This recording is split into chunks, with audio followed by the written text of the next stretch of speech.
¿Por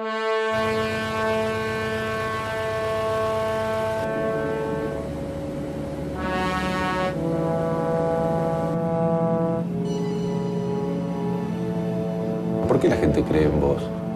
Creo que tuvimos el mensaje correcto en el momento adecuado. La gente estaba hastiada de los mismos de siempre. Y nosotros tuvimos ese mensaje de cambio. ¿Por qué el gran apoyo popular?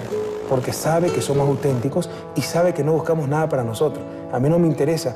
Aquí ha habido tal niveles de mediocridad que una vez un presidente dijo, el principal deber de un mandatario es mantenerse en el sillón. Imagínense, si yo, para mantenerme en el sillón presidencial, tengo que traicionar mis principios, tengo que traicionar el mandato que me dio el pueblo ecuatoriano, prefiero 10.000 veces irme mañana a mi casa. Y eso el pueblo ecuatoriano lo reconoce.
Con ustedes no podemos dejar esto armado hasta de tarde, ¿no? No.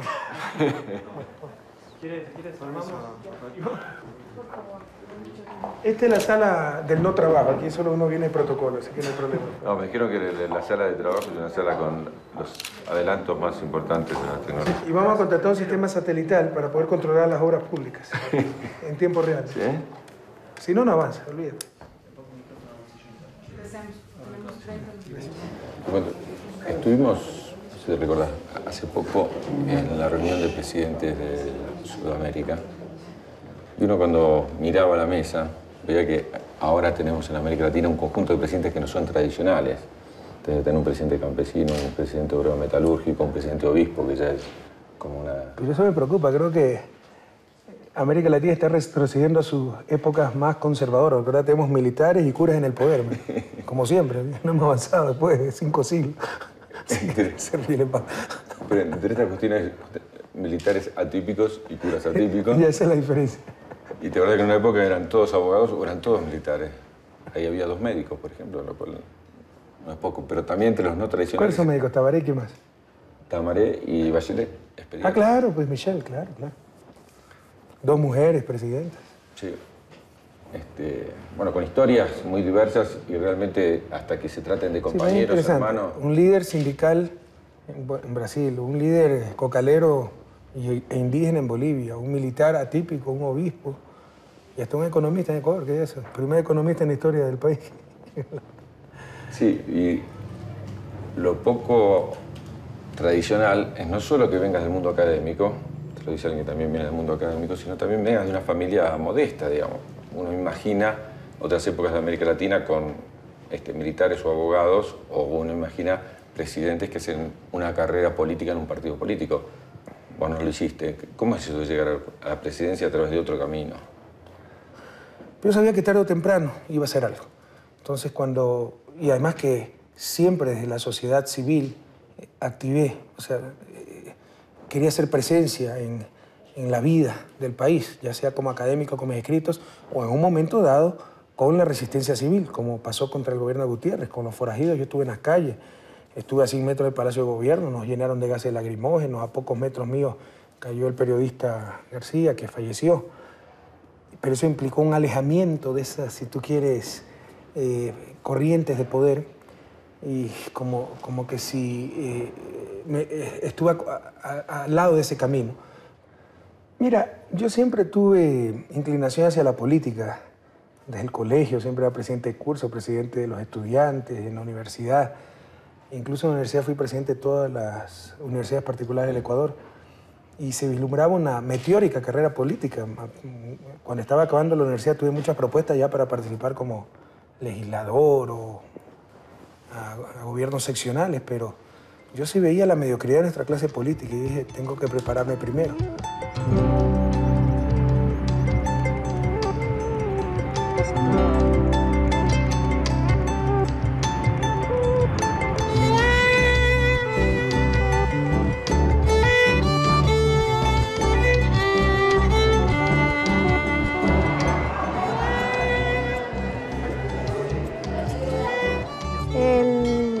Actual presidente de la República, el señor Rafael Correa. Él estudió aquí, la foto de él, aquí la tiene. Este es el acta de grado que se llamaba. Este es el certificado de partida de nacimiento que él tenía. Aquí es cuando está entrando a la secundaria. Aquí está con un poquito más, 15 años.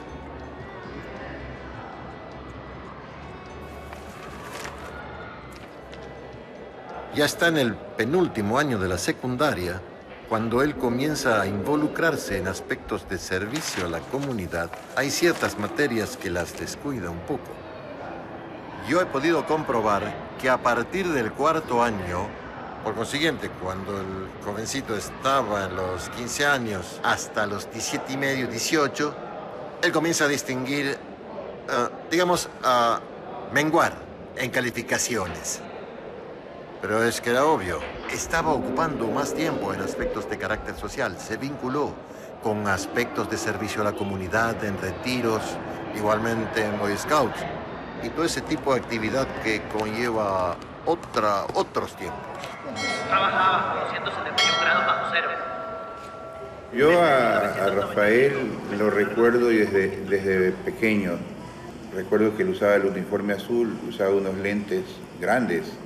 Ver a Rafael Correa sí es ver el comportamiento de un scout, la solidaridad con los pobres, con los que no tienen, que yo entiendo que esa es la mayor meta que tiene él, de trabajar por los pobres, porque tengo entendido que él sí ha visto y ha vivido con esa gente pobre.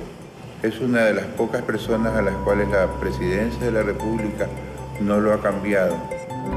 ¿Por qué cree en mí? Te insisto, o sea, porque ve, primero, que soy alguien como ellos. Segundo, que pudiendo usar el poder en mi beneficio, lo usamos en beneficio del pueblo ecuatoriano. Hemos demostrado que estamos con las grandes mayorías, porque nadie se engaña. Tú puedes hacer mucho desde fuera del poder, puedes trabajar con los indígenas, enseñar, etcétera, pero muy difícilmente cambiarás las estructuras. Para cambiar las estructuras hay que cambiar la relación de poder y para eso hay que ganar las elecciones y captar la partecita del poder que te permite el ganar elecciones, porque tampoco asumir el gobierno significa captar el poder total. Siguen los poderes omnímodos de la banca, de las cámaras de producción, de los medios de comunicación, que son los guardianes del status quo, pero de ahí puedes ir construyendo. Entonces dijimos, es la oportunidad, hay que ser presentes, hay que captar el poder y poco a poco cambiar la correlación de poder en nuestro país, hacer que la ciudadanía mande, que por fin se privilegie el bien común y de esa forma cambiar las estructuras tan injustas de este país. Bueno, hay gente que dice que me preparé toda la vida para eso, o de chico tuvo algún sueño, tuvo en el horizonte, dijo, bueno, voy a ser presidente, me gustaría... ¿Es tu caso? Sí, yo no te voy a mentir, o sea, yo no, créeme que no tengo ambiciones, nada busco para mí. Yo soy católico practicante, creo que donde está tu tesoro está tu corazón. Mi tesoro no está en el poder, está en el servicio. Pero no me engaño. Para cambiar este país se necesita el poder, pero como instrumento de servicio, no como instrumento para servirte a los demás.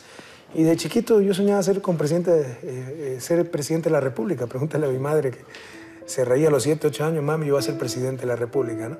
Pero creo que 80% de los chicos dicen lo mismo, ¿no? Sin embargo, en mí sí había una inclinación para el servicio público y para la vida política.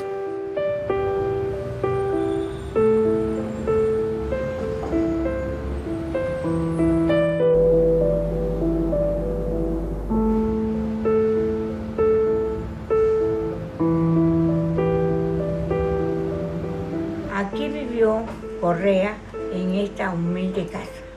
Rafael, de chiquito, era, como todo niño, pues cariñoso, le gustaba jugar, pero le gustaba desde chico, como que investigaba, muy preguntón. Le gustaba mandar mucho a sus hermanos y nunca han sido, digamos, ingratos. Él cuando viene aquí última vez me mandó a decir con un chiquito que me asome. Entonces ya me asomé, yo como tenía una bandera con el retrato de una verde, yo le sacaba y me tiraba 3 besos volados y que dice, yo le digo, aguántate que algún día te voy a ir a molestar.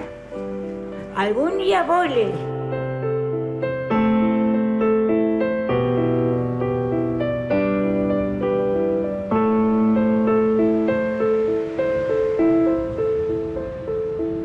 No nos gustan mucho las formalidades. En lo personal hasta, sí, tal vez malo, no es muy político lo que voy a decir, pero o sea, yo prefiero reunirme 10.000 veces. Me agrada reunirme con indígenas, con vendedores informales, con obreros, la gente sencilla de nuestro pueblo. Me cuesta mucho reunirme con los pelucones y con las oligarquías ecuatorianas con las que hay que reunirse, porque manejan sectores de poder y pueden echar a perder el país. Pero me cuesta, o sea, porque en verdad creo que esas élites han sido las grandes culpables de la debacle nacional. Y además que con su ridiculismo, creerse de alcurnia, con el pedigrí que ostentan y esas cosas, hasta me dan risa, ¿verdad? Entonces eso la gente lo percibe, que somos gente sencilla, que nos gusta estar con nuestro pueblo y sobre todo lo que te decía, que somos auténticos, que no buscamos nada para nosotros, con nuestras virtudes, con nuestros muchísimos defectos, con nuestros errores, pero en el fondo tenemos buena fe y solo buscamos el bien común, nada para nosotros, todo, como decía Alfaro, para el pueblo que se ha hecho digno de ser libre. Me están pidiendo una explicación, le digo que... ¿Qué levantador de peso? Bueno, buenos días, chicos.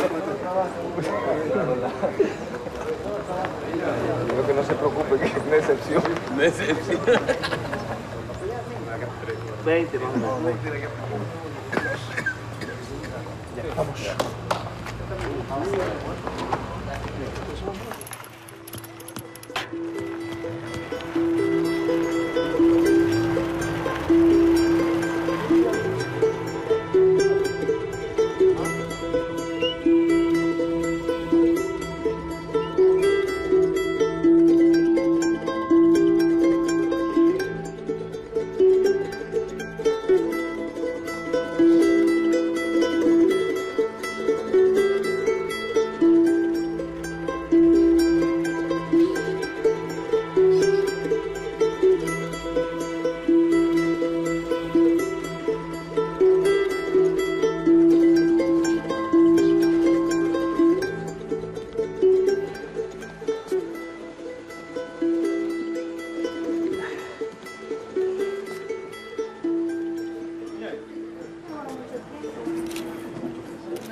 ¿Cuánto tiempo nos echamos? Teniente, ¿sabe cuánto tiempo nos echamos? ¿Cuánto tiempo nos echamos? Casi una hora, 50 minutos. 45. Ah, 25 minutos. Bien, que no estaba en la toma. Si no existía la toma. Como la segunda parte, pero con otra canción. Con la de Guayaquil. La mejor de la Cate. Román se escribe una niña guayaquileña, bonita, y saca a las ministras. También. Antonio Galearte, no reclame. Y por último, para el confort. Un poquito menos, No importa. Hay una mesa, póngale. No. Aliméntate Ecuador. Aliméntate Ecuador. Muy buenos los platos, pero claro, de ahí trabajaban. Golpe de 4 de la tarde volvían a comer.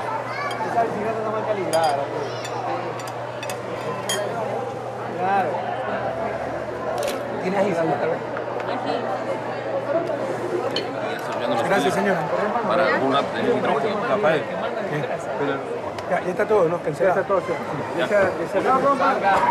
Cuando vemos que un presidente viene a una provincia como Sucumbíos y a una ciudad como Nueva Loja y viene a un mercado es porque está con el pueblo. Cuando venían los otros, solo llegan a la tarima respaldados por 100, 200 guardaespaldas y cogen el vuelo y se van enseguida. Es por eso que le digo. Por eso le digo, a los 20 años que tengo en este pueblo es la primera vez que veo que un presidente viene, se sienta a comer con la gente chira, se da la mano y se codea con la gente chira. Es la primera vez en la historia. Nosotros los ecuatorianos estamos agradecidos del presidente porque sí ha habido un cambio social y se va a dar paulatinamente. Todos los cambios no se dan de la noche a la mañana, son un proceso. Falta mucho por hacer, porque no todo depende de un presidente, de su equipo de ministros, de las altas autoridades del gobierno.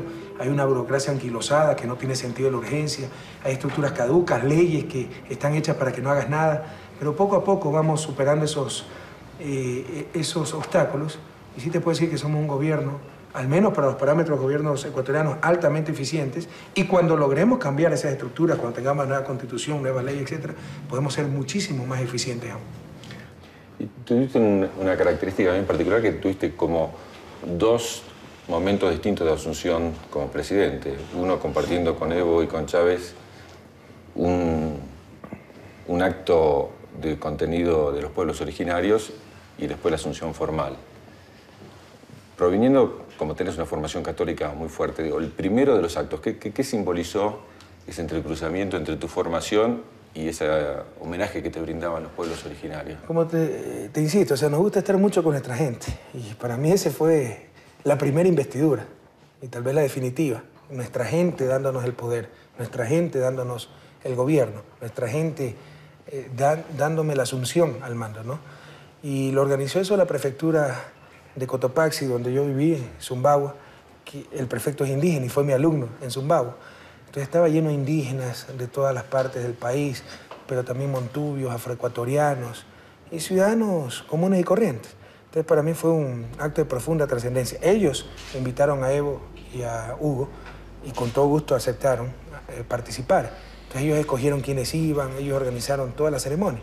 Entonces para mí fue un acto de profunda trascendencia, te insisto, y probablemente la primera y definitiva asunción al mando. Con ansiedad, las personas esperan la llegada de su presidente. Es que hoy se entregue el poder al mandatario. Hoy se entregue el bastón de mando, como ancestralmente se lo hacía. Hoy, aquí en Zumbagua, se entregue ese poder a Rafael Correa. Con una camisa blanca bordada, hace su ingreso a la plaza de Zumbagua el presidente Rafael Correa. Pues van a proceder estos momentos a la limpia al presidente Correa y se complementa con los tres principios básicos de la cosmovisión andina del mundo quichua: Amayuya, Amashua, Amaquilla. Vemos pues como en este momento colocan las cintas que se orientan hacia los 4 puntos cardinales. Los yachaks están ya en pleno ritual de limpieza al presidente Correa. Este ritual simboliza pues la entrega de la energía positiva. Este es un momento histórico realmente para la comunidad Zumbagua, en la que se han dado cita los mandatarios latinoamericanos para llevar adelante este acto especial en que los pueblos indígenas del Ecuador están entregando la buena energía para que el presidente Rafael Correa pueda ejercer su mandato como los ecuatorianos queremos, como los ecuatorianos esperamos.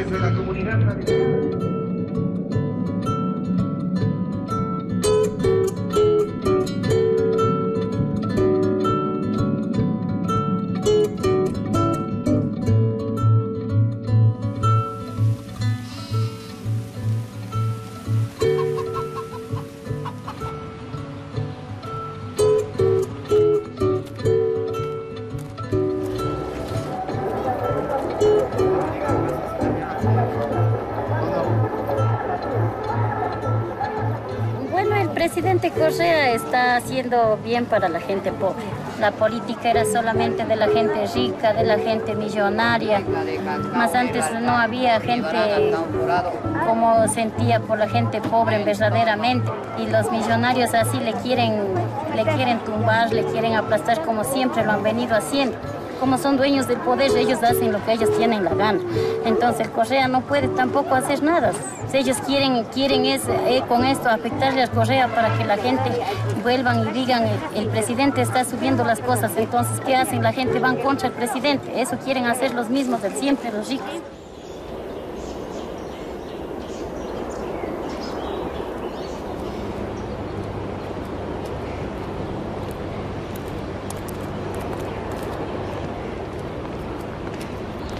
Bueno, esta es la comunidad salesiana.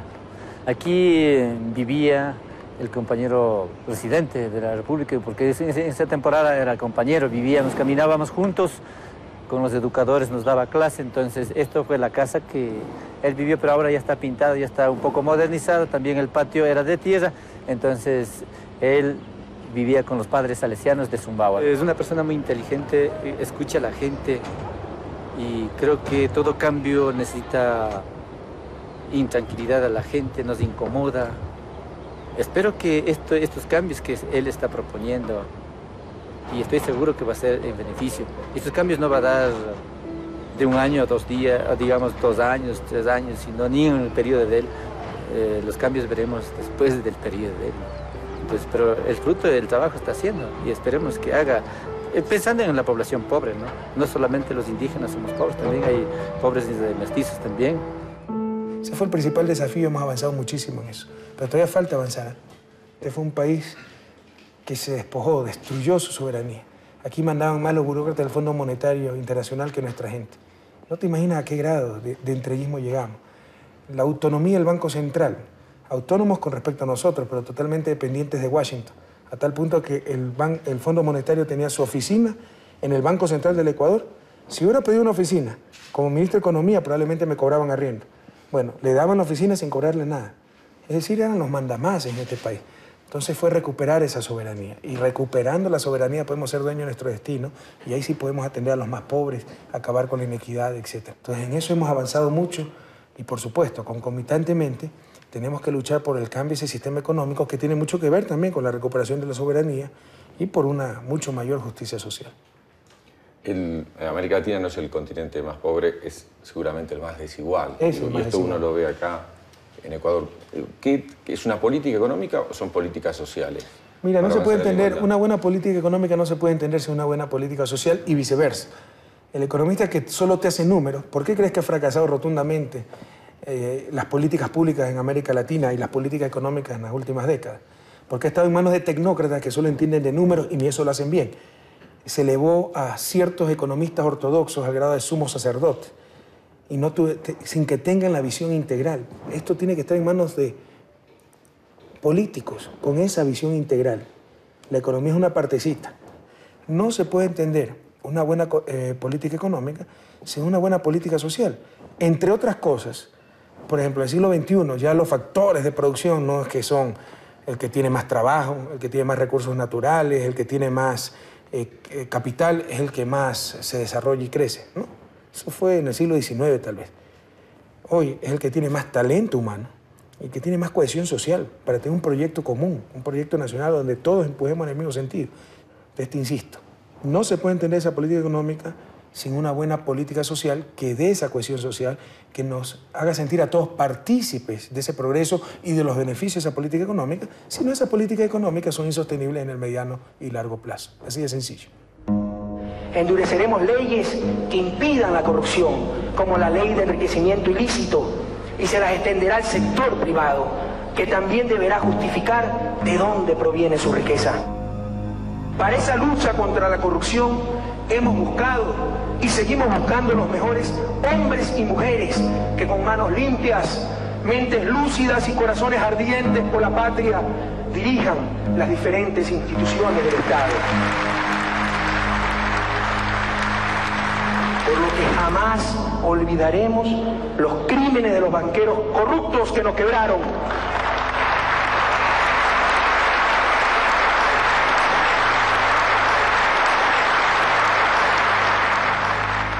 Por otro lado, no nos olvidemos, hay varias formas de corrupción, desde lucrar con dineros del Estado hasta la evasión de impuestos, pasando por comportamientos, estructuras y, paradójicamente, leyes corruptas.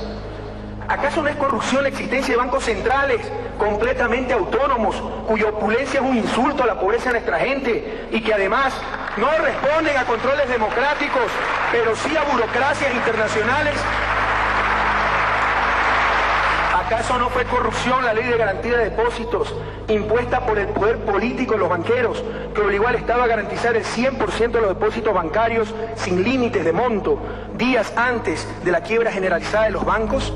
¿Acaso no es corrupción la existencia de leyes absurdas como la ley de transparencia fiscal, que limita cualquier gasto, menos el servicio de deuda? Esto es antiético.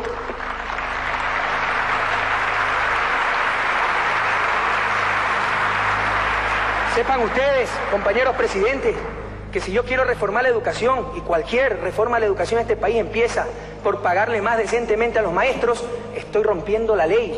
Si quiero dar medicina gratuita, estoy rompiendo la ley. El único gasto que no está limitado en este país es el servicio de la deuda externa. Eso también es corrupción.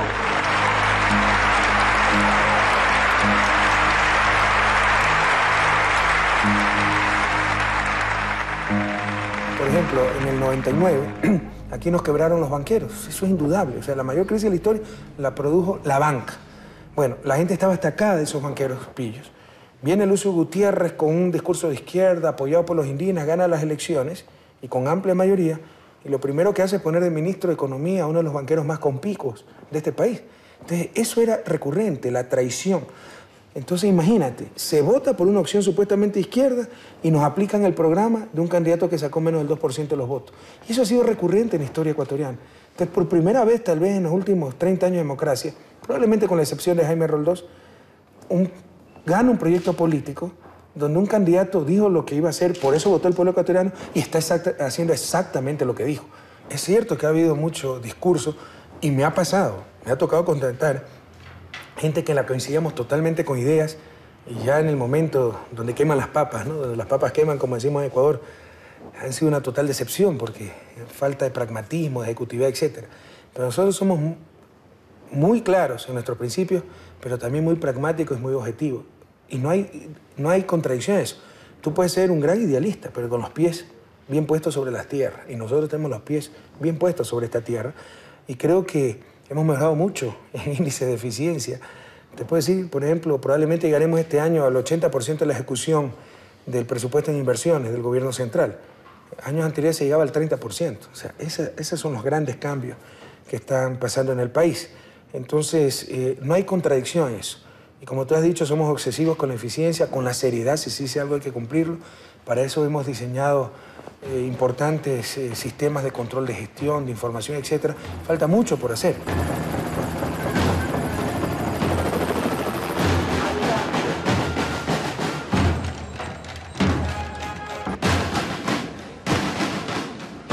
Fue creada el 11 de noviembre de 1981.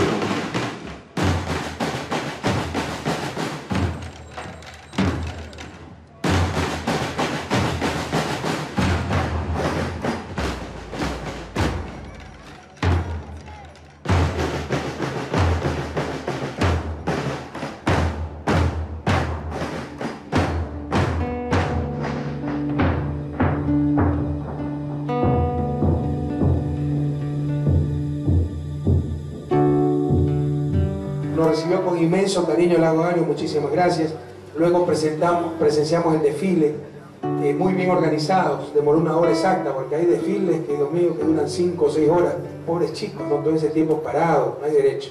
Entonces tenemos que dosificar el tiempo de los desfiles.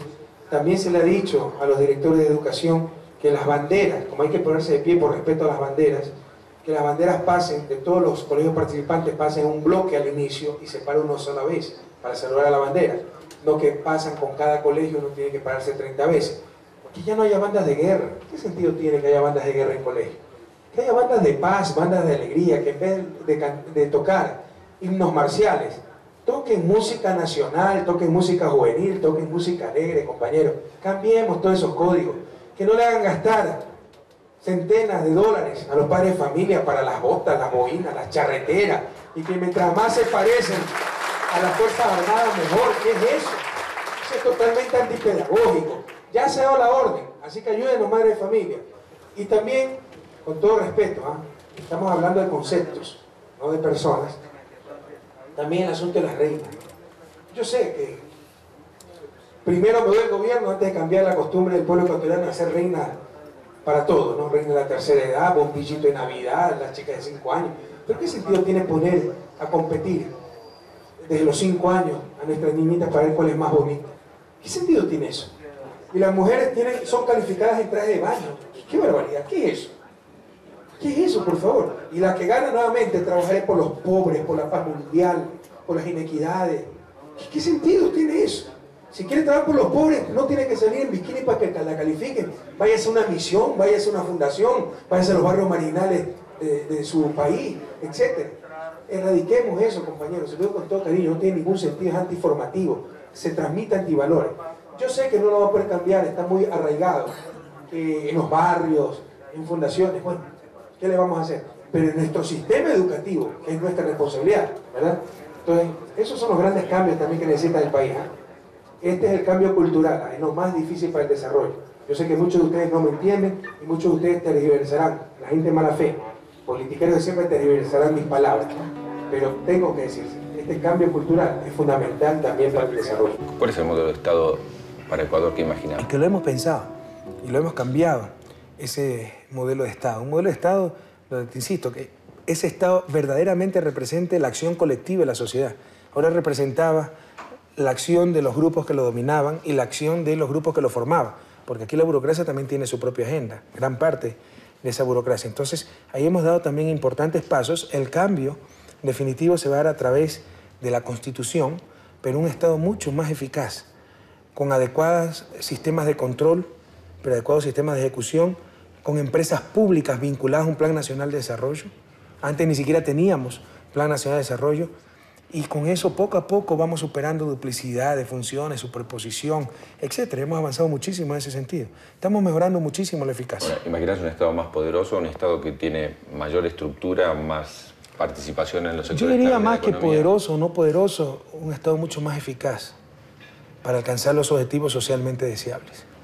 ¿Y con mecanismos de participación social distintos a los que venían habiendo? Sí, pero eso ya estamos hablando no del modelo de Estado, sino de democracia. Una democracia mucho más participativa, donde, por ejemplo, ciertos niveles de presupuesto se hagan a nivel con la participación ciudadana. Se espera, tal vez si eso es parte de la reforma del Estado, crear un quinto poder que sea el poder ciudadano, que con representantes de la ciudadanía logren superar contradicciones. Por ejemplo, las autoridades de control, ¿a quiénes van a controlar sobre todo? A los actores políticos. Pero el principal actor, el actor más politizado, el que elige esa autoridad de control, el Congreso Nacional. Y ahí viene una contradicción. Es decir, el procurador, contralor elegido por el Congreso va a llegar muy condicionado porque normalmente se tiene que negociar con los legisladores y con las diferentes fuerzas políticas para que sea electo esa autoridad de control. Entonces, todo eso cambiará si es el poder ciudadano el que elige esa autoridad de control. Y ahí tiene una participación directa la ciudadanía.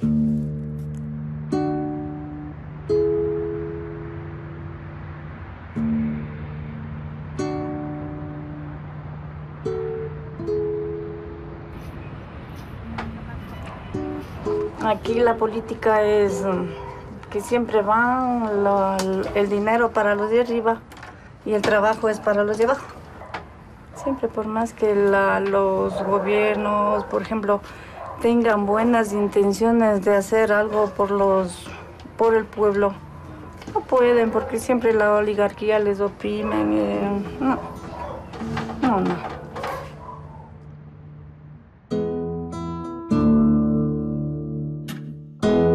Mi hijo se fue hace un año, en el 2007. Sí. Él ahorita está trabajando en Pamplona. Ya. El trabajo de él está en construcción. Por ejemplo, mucha juventud que se gradúa y no tienen puestos de trabajo. Es por eso que ya la gente mejor trata es dejar las tierras propias y emigrar a otras partes. Entonces, en esa parte yo le doy fuerza a la distancia, le doy moral que aprovechen lo joven. Entonces, y que siga adelante, con el sufrimiento se llega a adquirir cualquier cosa. La familia junta hace un mayor, llena la casa, se tiene mejor comunicación y eso. Allá no se sabe si están bien, están mal, pueden estar ya hasta muriendo, ellos dicen estoy bien, igual nosotros. Entonces, ¿cómo vamos a estar felices que inmigren las personas? Bueno, y en mi caso no hay más otra persona que esté sufriendo ni nada, pero de muchas personas que van dejando a sus niños, a su hogar, se desbarata, los niños no viven con sus padres, eso es lo que más pena da de los inmigrantes.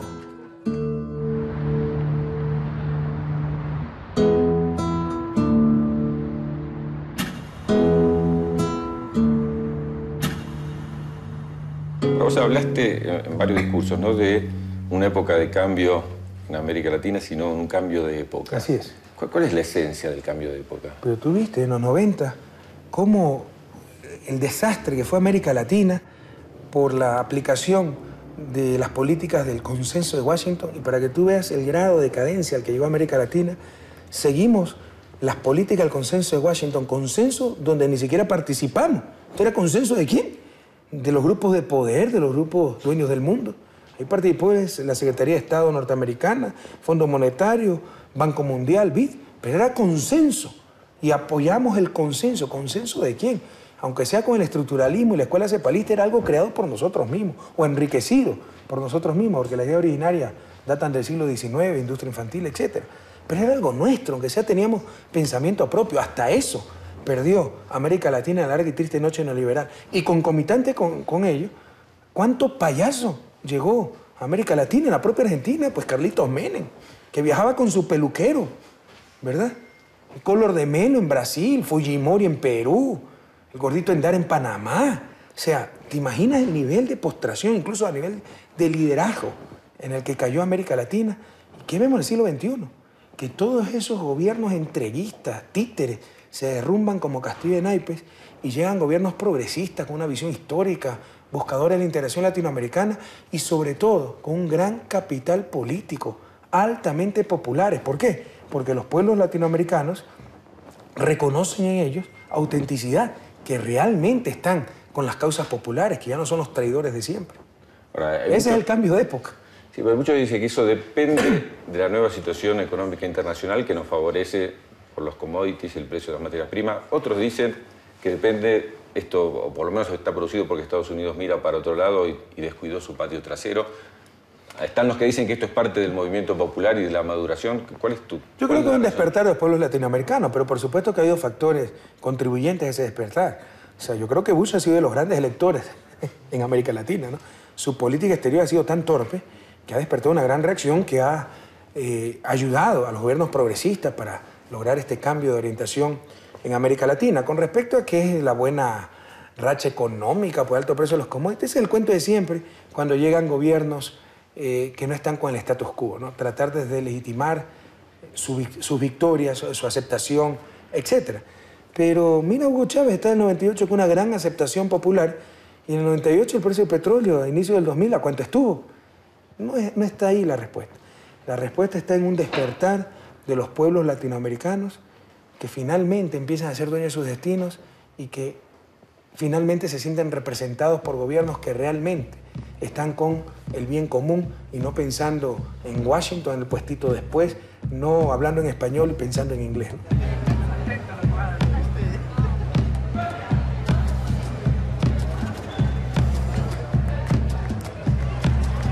Así salió en el comercio, compañero. Claro, árabe. Así salió en el comercio. ¿Qué sucedió? Ahí tuvo que firmar dándoles a los peruanos. Y le hizo desaparecer a la planificación. Ahora no ponen en dólares, sino en barras de oro. Hay que ser estudioso de la historia. No hay que ser que me impostista. No como otros dicen, eso no me importa, yo soy zapatero y con mi oficio me gano la plata. No, señor. Tenemos que ver por la patria nueva. Si ustedes, carajo, se callan con la boca callada, no protestan, no levantan los puños, reclamando no precisamente rodillas, sino con el puño en alto, levantado a estos delincuentes, bandidos sinvergüenzas que han gobernado el país. ¡Viva la patria, señores! ¡Viva el pueblo ecuatoriano!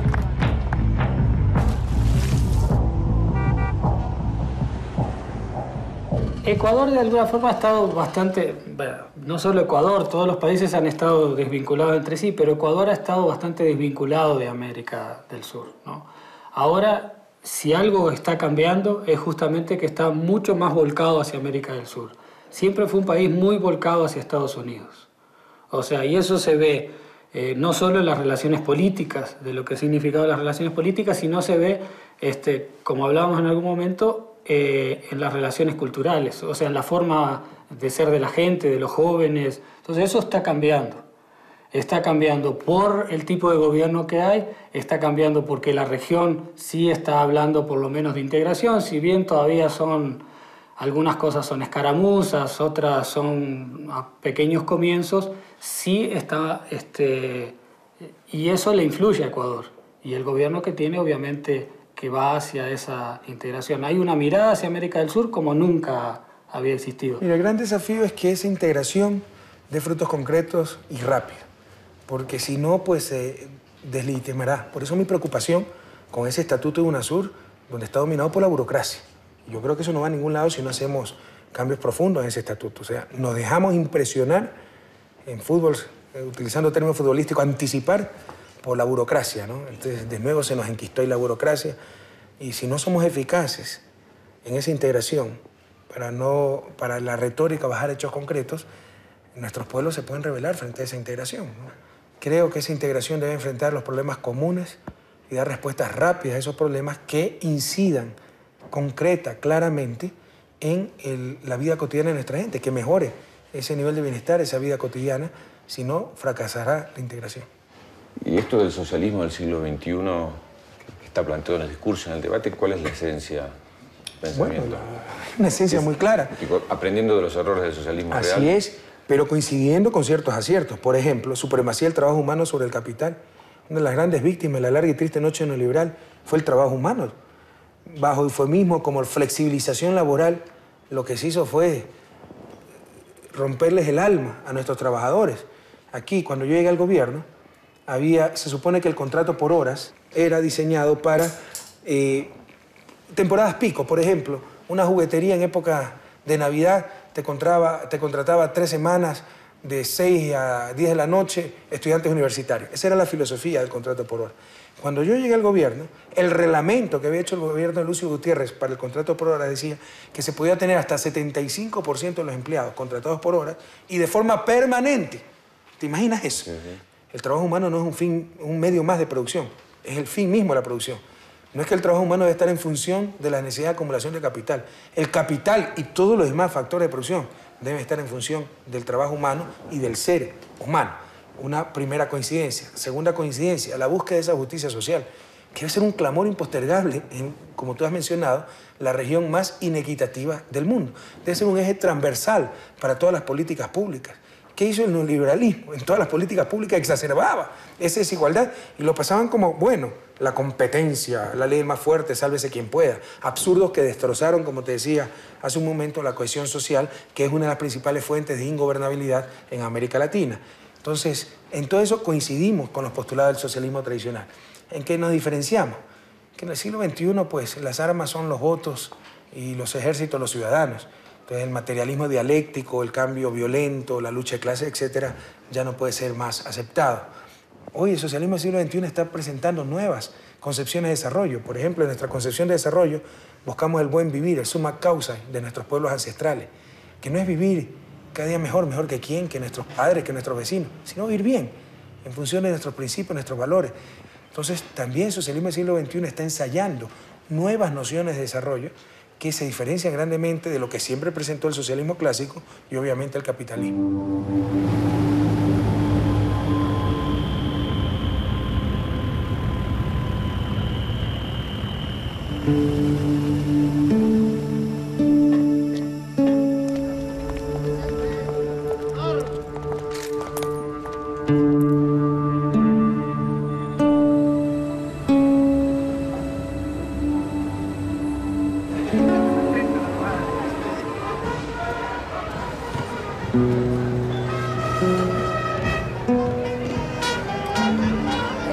ciertamente un equipo, existe un proyecto y existe la responsabilidad de quienes somos actores de gobierno. Creo que ha habido un buen y excelente catalizador y en eso el rol y el liderazgo del presidente, de Rafael, ha sido muy fuerte, pero ahí hay mucho por construir. Hay que respetar un proceso de madurez de la propia gente y de ir consolidando esos espacios organizacionales en una estructura que tampoco es homogénea y que también hay que respetar. Hay diversidades en las prácticas políticas, hay una trayectoria en los movimientos sociales. Yo creo que hay que soñar alto. Nosotros no nos limitamos a los cánones, a los códigos que nos imponen las estructuras actuales, es hacer el juego de esas estructuras. Aquí siempre se ha dicho, soñemos con que Ecuador sea la Suiza de los Andes. No, queremos que algún día los suizos sueñen con ser el Ecuador de los Alpes. Entonces ese es el cambio de época también. Entonces soñamos muy alto, pero te insisto, también somos muy pragmáticos. Pero no nos limitamos, por ejemplo, a la mediocridad de los objetivos del milenio, que son mínimos, que incluso pasan la idea de que hay personas que merecen menos que otras, ¿no? Nosotros apuntamos a máximo social.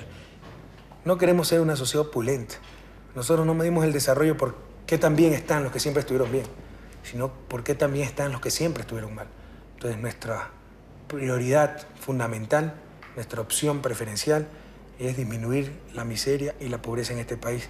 Y mi sueño sería dejar un país sin miseria. Es muy difícil de alcanzar. Al menos aspiramos a dejar enrumbado el país irreversiblemente en esa ruta de desarrollo de acuerdo a nuestra concepción, que no es que las clases que siempre nos dominaron tengan la más alta tecnología, sigan nadando en opulencia, sino que aquellos que nunca tuvieron nada puedan finalmente acceder a ese buen vivir.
Y todo esto tenemos que hacerlo con alegría, porque si es para hacerlo con pena, con sacrificio, con desesperanza, mejor nos vamos a la casa también. Entonces hemos dicho que la revolución ciudadana debe ser también la revolución de la alegría, que nos roben todo menos la alegría y la esperanza, porque si perdemos esa forma de actuar, de conducirnos, seríamos una sociedad muy triste y caeríamos en la trampa de los mismos de siempre. Quitarnos la alegría nos quitan la motivación, la autoestima. Entonces insistimos mucho en eso, en mantener la esperanza en alto, la autoestima en alto y hacer las cosas con alegría, con infinito amor. Algunas veces uno está cansado, estresado, preocupado, pero ahí sí le he dicho a mis asesores más cercanos, mándenme nomás a dormir, cambiemos de idea, tomémonos el... O sea, yo soy un hombre que trabajo muchísimo, pero en algún momento digo, aquí me paso la tarde con mi familia, o voy a escuchar el coro de mi hijo, etc. O sea, sabemos guardar los espacios para, insisto, no perder esa alegría. No es fácil mantenerla, pero cuando se la pierde hay que hacer un alto y recuperar.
Qué feliz me siento, hermanos presidentes, compañeros, compañeras presentes.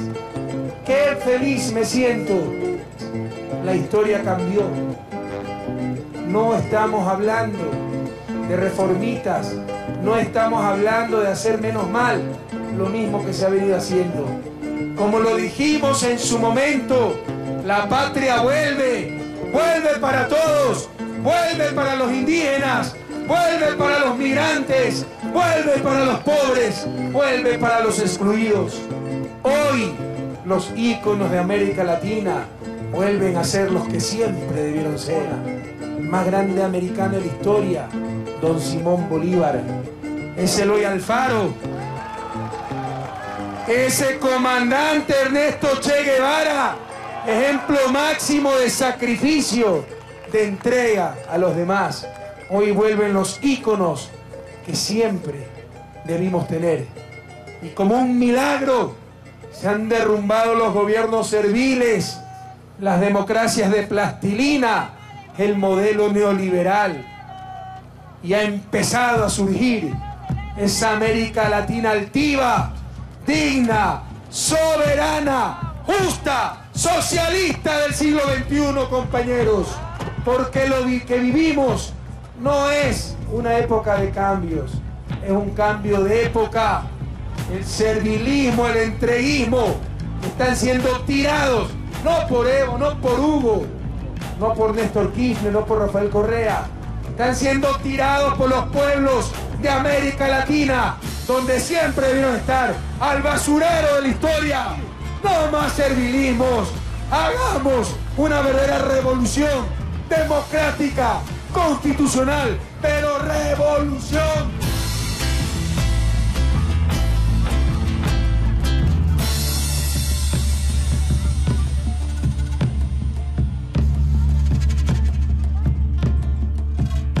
¿Cuánto quedó Brasil y Argentina? 0-0. 0-0. Realmente te agradecemos muchísimo. A ustedes, ¿no? Y un fuerte abrazo a toda América Latina. Gracias. Muchísimas gracias. Bienvenido siempre. Gracias.